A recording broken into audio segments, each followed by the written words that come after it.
everybody, and welcome to a AFC Championship edition of the Steelers Cast on TimesOnline.com. Chris Bradford, joined by Chris Mueller, as always, at Baroni's on Dust Avenue in Baden. And Chris, here we are. I think just like a lot of people expected, it's the Steelers, New England Patriots, with the trip to Super Bowl 51 at stake. Can't say we didn't see this one coming. Yeah, maybe I'd say we saw this one coming at the beginning of the season, you know, when the teams were starting out. But I cannot say I saw this one coming mid-season, especially when these two teams squared off last time, when the Steelers were obviously a far different team than they are now. But, you know, the things turned out the way they did. Steelers have won 9 straight, and now here we are, you know, with a game deciding up in Foxborough to decide who makes a trip to the Super Bowl. But here the Steelers are, you know, the team that I think at the beginning of the season we all thought they'd be.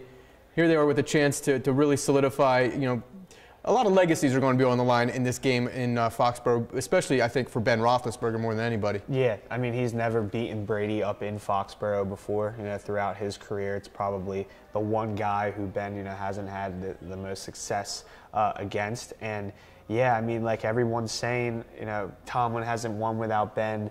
You know, Ben hasn't won you know, the big games in recent years. Well, here it is. Here's a chance to really do. And I mean, it's almost like when you look at Ben and you look at the Steelers situation, it's like if not this year, then when? Because Le'Veon, AB, and Ben are all healthy at the same time. Their defense has been playing well, a young defense on the rise.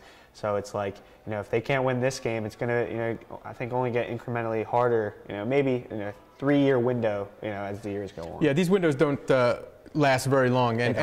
And I think, you know, looking at the defensive side of the ball, okay, those rookie guys that we've been talking a lot about, you know, the Burns, the Davis, the Hargrave, you know, they got a bright future ahead of them, Dupree, Shazier.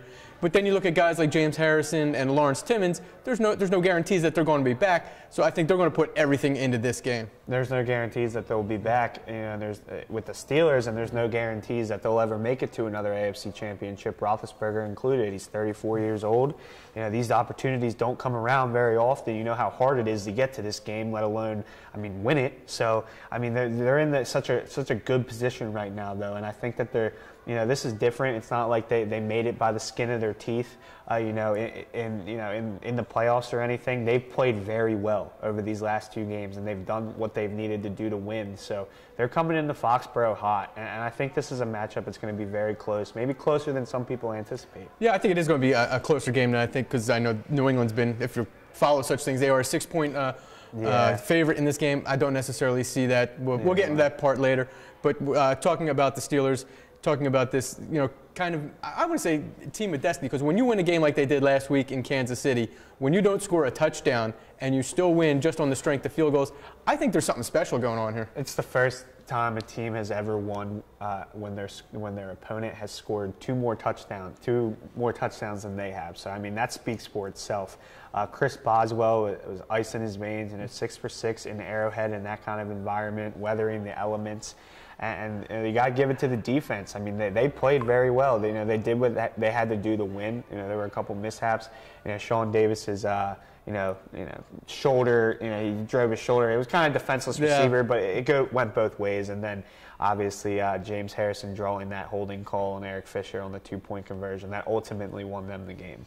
And this will be another tough contest in another road venue. I think we can say the Steelers have kind of put that at least narrative to rest, that they can't win these road games. You know, winning at Kansas City, Arrowhead Stadium, you know, famously one of the loudest stadiums in the NFL. Now comes, I think, as tough a venue as Arrowhead is, maybe an even more daunting challenge going up to Foxborough. You know, we mentioned the Steelers' record there. You know, and it's, you know, the stadium itself is nothing special. It's, you know, just like any other of these new cookie-cutter stadiums. But there's something about the aura of Bill Belichick and Tom Brady in Foxborough that's difficult to beat. You remember in Week 1 last year, the Steelers were complaining about, well, Mike Tomlin specifically was complaining about problems with his headsets. Yeah. You know, those are the kinds of things that I think drive coaches a little bit insane, because with the New England Patriots, you're always kind of having to prepare for stuff that you can't really prepare for. No, I mean, it's interesting, you know, to read the comments. You know, I think Pro Football Talk released something this week about what exactly Tomlin said after that game, and apparently, you know, when this kind of thing happens, you know, during the league against any team, because there are sometimes mess ups that happen with the headsets. It requires for both teams to not be able to use their headsets for a competitive advantage until the problem is sorted out.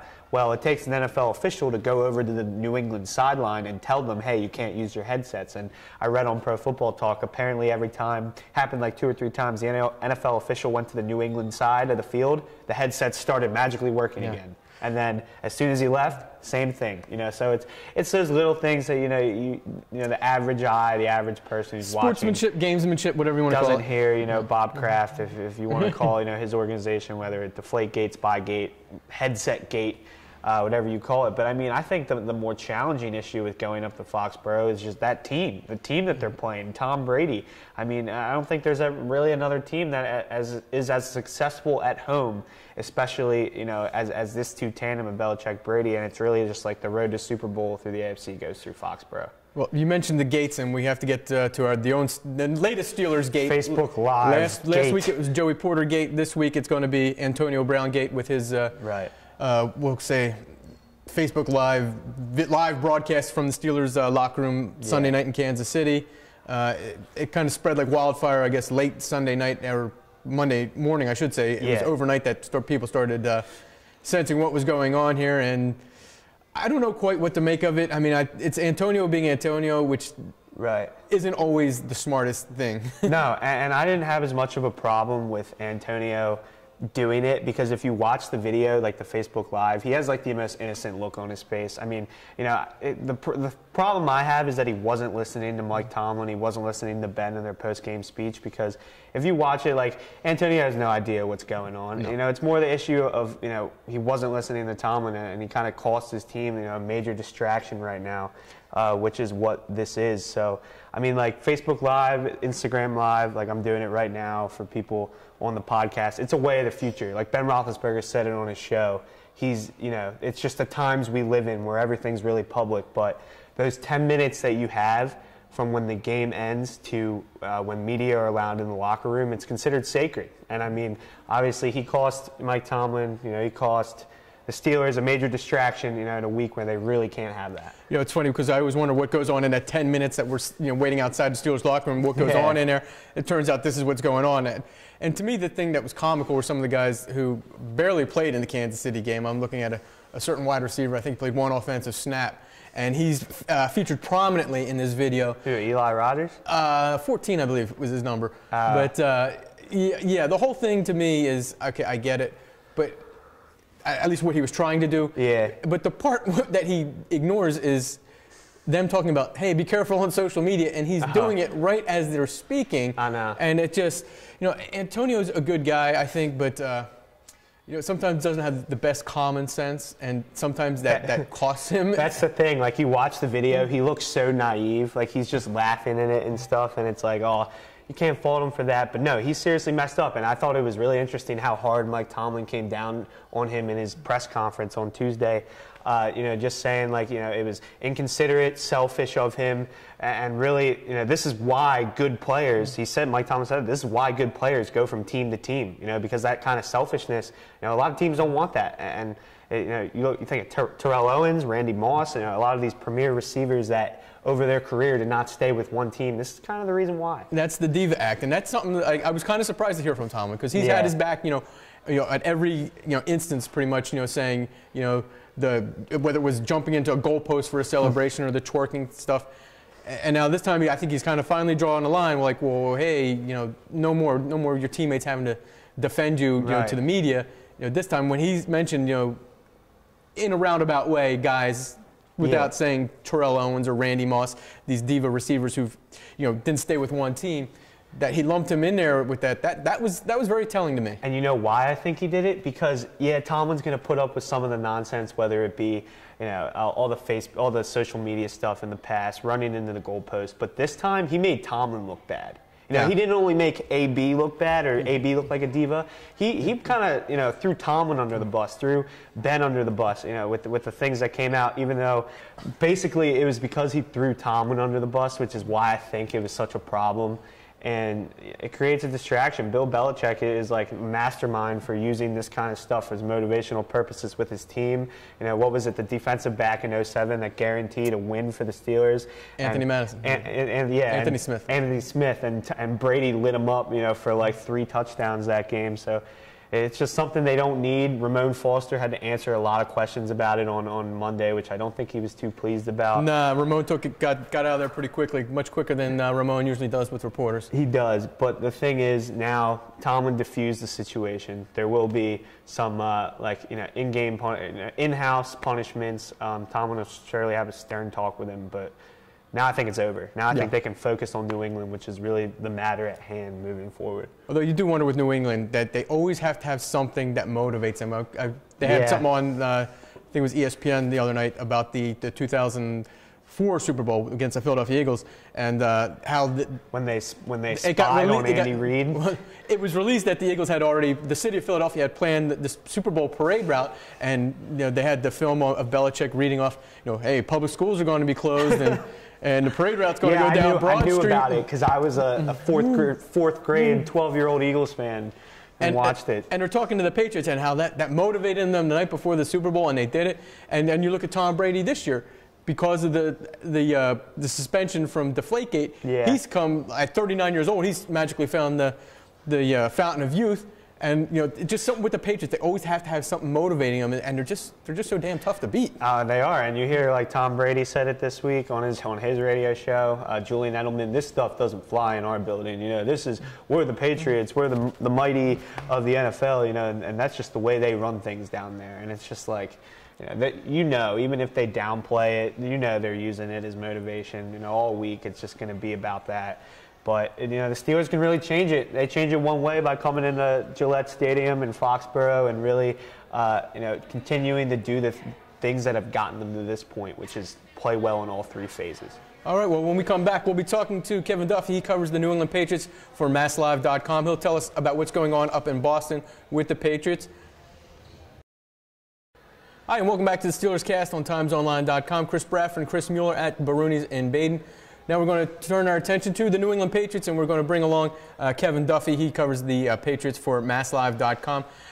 Kevin, welcome back. You did the show with us a couple weeks back. A lot of things have changed since then. Obviously, we're now in day 3 in Pittsburgh of the Antonio Brown Facebook Live gate. I'm just interested, how much play is that story getting up there, and is that motivation for the Patriots? I don't think it's motivating the Patriots at all. It's getting a little bit of attention, I think, just because of the point in the week that we're at. It's really a little too early to start really diving into the X's and O's. I know I'm getting down like the media rabbit hole here, but I mean that's kind of stuff you do later in the week. So it's, I would say, like a convenient, easy storyline that a lot of people are latching on to. I don't think it's personally a very big deal. I certainly don't think the Patriots care about it at all. I did think Mike Tomlin's comments were kind of interesting. He seems to be pretty fired up about it and clearly did not appreciate that Antonio Brown did that. But from the New England standpoint, I don't think it's really much of a distraction or really anything. Hey, how have the Patriots been able to win without Rob Gronkowski in the lineup? They haven't lost a game since he went on IR, actually. They've done, I think really the offense has kind of changed a little bit. They really ran things through their running backs, and the run game this year has just been such an important part of what they do. They had a run-pass balance, I think, of 53% pass, 47% run, and they have a kind of a diverse group of backs. Deion Lewis is taking over as the feature guy, and he's obviously a much different player than LeGarrette Blount. So they have other weapons besides Gronkowski. Obviously, if they had Gronkowski, it would make their team much better. He's an unstoppable force. He's really the best tight end in football. But the Patriots have found ways to make it work without him. So, any update on Martellus Bennett? Do you expect him to play? We did see it briefly in the locker room, so I didn't talk to him.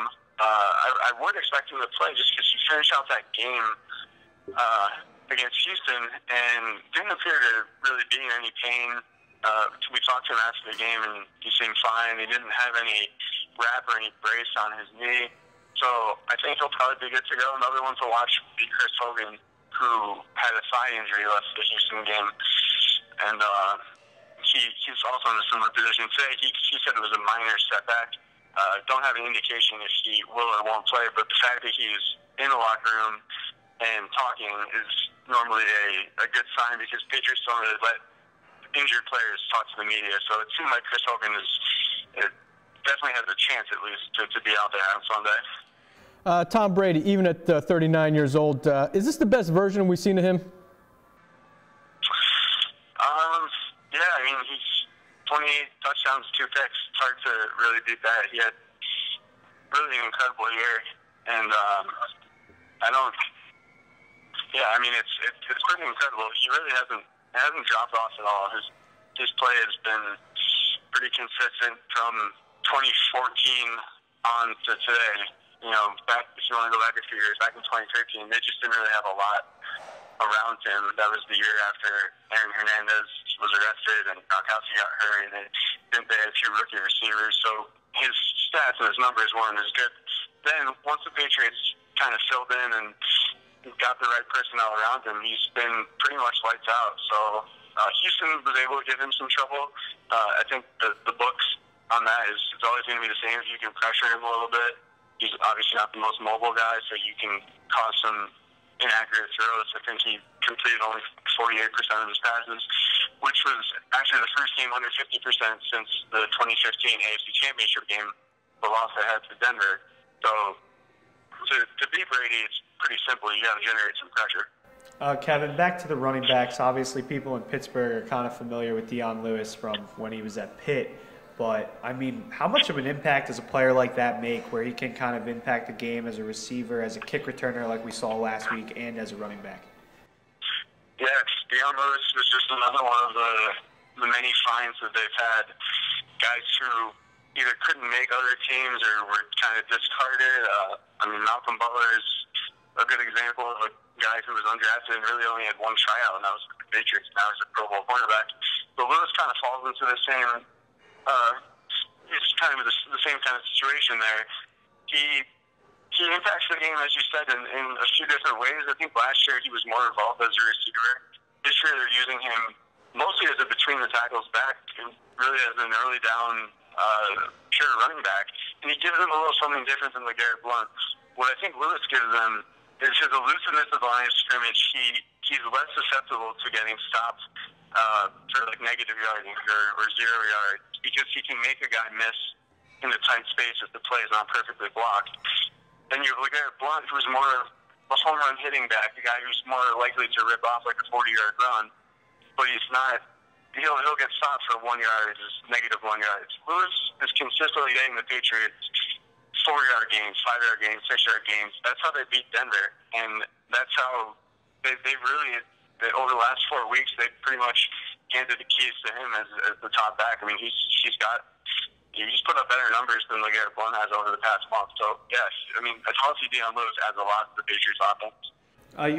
You also brought up a good point earlier about Bill Belichick kind of finding these guys nobody else wants, whether it be Lewis, even Chris Hogan, these under the radar guys. Why is he so good at that? Is it almost like knowing exactly what he wants out of a player that maybe some other teams don't see, or how does he find almost these diamond in the roughs? Yeah, I don't know. That's a great question. It's pretty amazing because it just seems to happen in New England more than it happens other places. Like the idea that Dion Lewis was cut by the Browns and picked up by the Colts for 1 week and then spent the rest of basically the 2014 season unemployed. That's a wild idea to entertain when you watch him play. How could the Cleveland Browns have cut this guy? But I think if I had to, I guess, give the best answer I could to that, I think that they're able to find traits in players that they can accentuate, and when they bring guys in, I think they have a very good idea of what the player's strengths are and what their weaknesses are, and they put them in a position where they're going to be playing to their strengths, basically. Like, I guess if you want to look at the Lewis example, I don't think Cleveland really, the way they were running their offense, they wanted bigger, like 220, 225-pound backs. So what Dion Lewis' skill set was didn't exactly fit there, but the Patriots are a team that uses guys like him, and they brought him in, and they have plays in the playbook, and they have an offensive scheme that benefits Lewis where he can be productive. Before we let you go, Kevin, care to make a prediction on this week's game? Oh, man. I think it's going to be a very, very close game. I know that, from what I've heard early in the week, most experts are picking Patriots, and they're certainly going to be the favorite. But I think Steelers have a very good chance just because of the way they can run the ball, the way they can sustain offense, and their defense, to me, is kind of in the position like the Patriots. They haven't played great competition over the second half of the year, but they've done a good job. They've more or less dominated some of the bad teams. So I think you look at both of these teams and you look at teams that haven't been challenged defensively but have very good offenses. So I think the Steelers do have a very good chance to beat them. Well, hey, Kevin, that's all we had for you. Appreciate you taking the time as always. All right, thanks, guys. Thank you. Take care. All right, well, we appreciate Kevin for taking the time to join us today. When we come back, we'll be giving our own predictions on Sunday's game and also our 3 keys to a Steelers victory and what they'll have to do to beat the New England Patriots. Hi, and welcome back to the Steelers Cast on TimesOnline.com. Chris Bradford and Chris Mueller at Baroni's in Baden, talking about the Steelers and our 3 keys to victory, how the Steelers can possibly beat the New England Patriots. We talked earlier how they are 6-point favorite or 6-point underdogs. Not a lot of people giving them much chance. I think the first thing the Steelers are going to have to do, and we mentioned this a little bit earlier, and that's going to be to get some pressure on Tom Brady. Doesn't throw a lot of interceptions, just 2 in the regular season, but he had 2 last week against Houston. Yeah. If that's a small crack in the statue that is Tom Brady, that might be it. I think that his 2 interceptions were a byproduct of the Texans, getting pressure on him. I mean, Clowney, he really, made Brady's day difficult, even if it didn't show up in the sacks.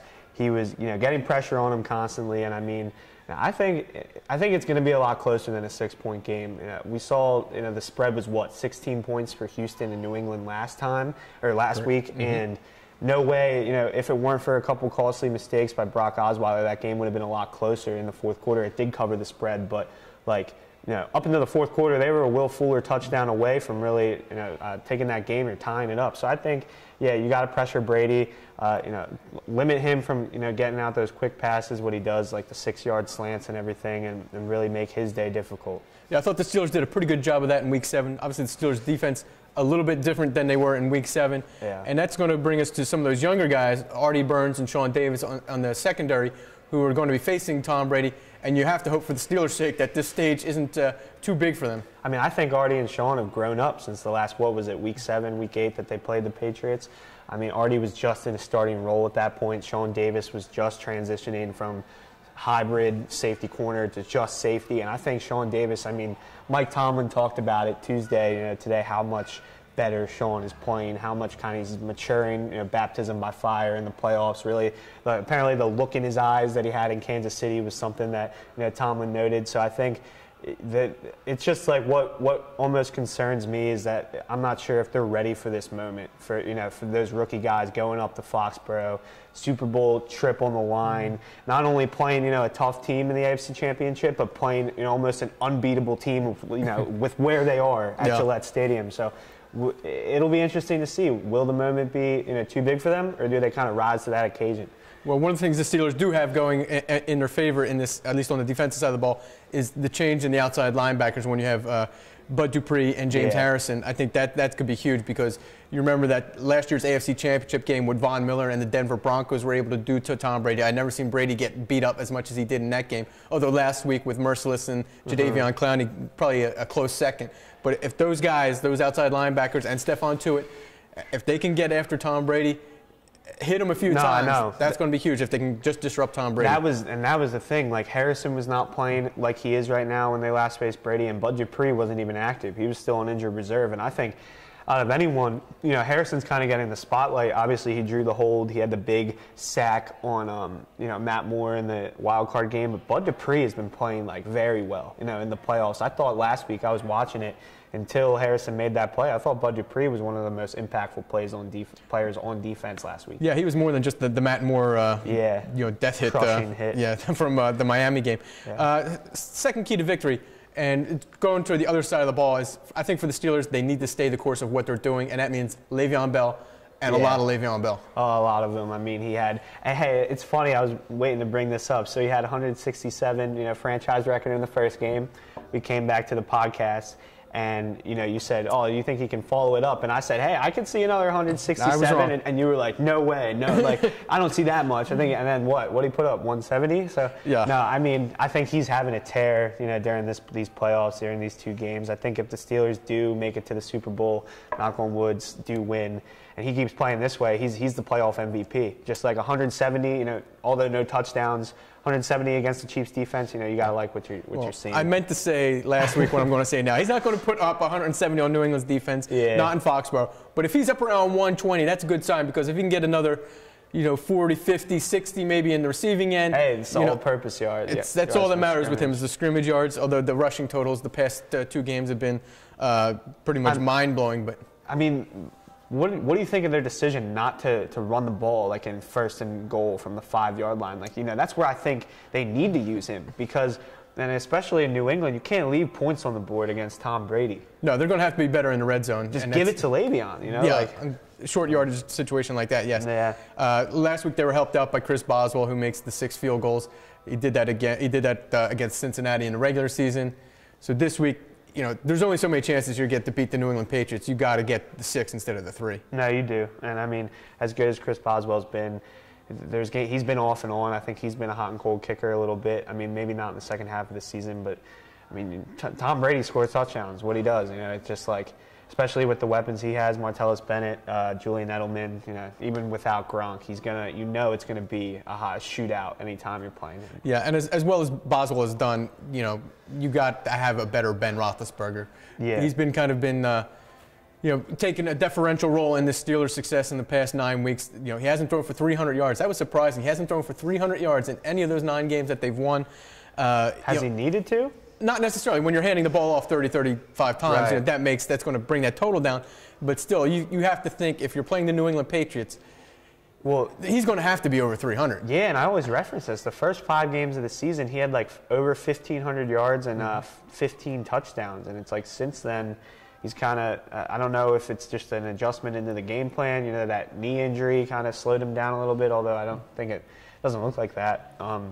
But I just, he can't turn the ball over. Same thing with Kansas City, how they had a very good turnover differential. New England's second to them. And it's like, if you're going to be throwing those errant interceptions where he overthrows a receiver on Ben Roethlisberger, like, you know, when the games matter this much, it's not going to, you know, you can't do that. So, again, we were talking a little bit about Roethlisberger's legacy. So he doesn't want to screw this one up by throwing like 3 picks up in New England and losing again to Tom Brady, because we may never see this matchup again. It's been a 12 years, hard to believe, since the 2004 AFC Championship between the Patriots and Steelers at Heinz Field, and that one did not go well for Roethlisberger. But he was just a rookie back then. Yeah, and I was just like 10 years old. Yeah, that's you're really dating yourself there, man. All right, the third key to victory, and this comes from Dion Lewis, of course, the former Pitt star, had the big game last week, the first player to score 3 different ways, kind of the catch, run, and kickoff return. He's obviously become now a bigger part of that New England. He has, and it's just credit to Bill Belichick for finding these guys that no one wants in the NFL. He was originally drafted by the Eagles, as we know. Didn't do anything there, kind of like a journeyman, and Belichick finds him, turns him into, you know, an all-purpose back, kind of like a dual threat with LeGarrette Blount, and then obviously the special teams player that he is. I mean, they did a great job against Tyreek Hill last week. Vince Williams kind of leading that charge. And what I like to see, I don't even really know if they switched anything up schematically. They were just flying. Like, at least on the kickoff coverage, it was like they weren't kind of stopping to contain. It was just full speed, like bullet to Hill, and if you miss him, then there's going to be someone behind you. Well, I like what Tomlin said during his press conference about, you know, using a guy like Mike Mitchell out there. Yeah. He said, we're not going to save any bullets. You know, if the guy's starting, he can play special teams. On that big hit by Vince Williams on Tyreek Hill early in the game, you saw if he didn't get him, Jarvis Jones was about to clock him. So those are the kind of guys, even you know, Vince Williams and Jarvis Jones, who have taken a lesser role here in the past few weeks, still valuable contributors. Respect to Jarvis, just because it's like Vince Williams kind of knew all season that he wasn't going to be starting because of Lawrence Timmons and Shazier. But Jarvis started out the year, you know, as a full-time contributor, really. I mean, he was kind of splitting reps, but he was very much in the fold. He took a backseat to Harrison. That's hard to do when, you know, you have the ego of an NFL player, former first-round pick, but now he's kind of volunteering himself to every special teams unit where the Steelers are gladly utilizing him. And it's just like, yeah, I mean, that's respectful. Yeah, and that's why I think this team, when you see stuff like that, and you see your teams winning games on just field goals, that's when you start to think that there might be something bigger going on here. That Special. It's, I hate to say team of destiny, but knock on wood. Yeah, but stuff like that usually doesn't happen to bad teams, and I think that's why the Steelers have put themselves into this position. But now it comes down to who actually wins and why you think so. So you get the first call on the prediction. Prediction. I'm sorry, Steelers fans. Now I've picked the Steelers to win a lot, like pretty much all season. Been wrong. I just don't see it happening. I think Tom Brady. I'm sorry, everyone on the Steelers. I think Tom Brady and Belichick. There's something about them, that aura up in Gillette. I think it's gonna be a close game. I think it's gonna be closer than 6, but I see like a game-winning field goal. I'm gonna go 27-24. Patriots win. Steelers season falls short. It's very hard to win 10 straight games in the NFL, let alone who you are. Very hard to win 9. Very hard to win 9, they have, but, I see it. I just see Brady, kind of a heartbreaking last-minute drive, kind of what the Chiefs could have done, and Gostowski hits a game winner. Tough to top that one, but okay. I'm going to bring everybody back up, and usually I'm the glass half empty guy, you're the Debbie and Downer, I'm going to say that the Steelers. Again, this team of destiny thing, I know it sounds like a bunch of crap, but I think there's something to it, and I say the Steelers are going to win this game. I think they're going to finally get off the schneid in Foxborough. I think they're long overdue to beat Tom Brady. I think there are some cracks showing in New England. When you see Brady throw 2 picks, I think the Gronkowski thing, as I said all along, I think that's a mortal wound. It's going to be a slow death for them, and I think that's going to come Sunday in Foxborough because the loss of Gronkowski, they may not have felt it yet, but at some point, they're going to feel it. And I predict it's going to be this week against the Steelers because I think the Steelers are the one team that can beat New England Patriots. Hey, the Steelers came within 11 points of doing it last time with Landry Jones. Love Landry, but he's not Ben. No, and he wasn't even the difference in that game. That was a different time with the Steelers defense. LeGarrette Blount had like 124 yards, I believe. Yeah. He's not going to get 124 this week. I like the way the Steelers defense is playing. I think they get by, and I think they get to Super Bowl 51. Heard it here first. Heard it here first.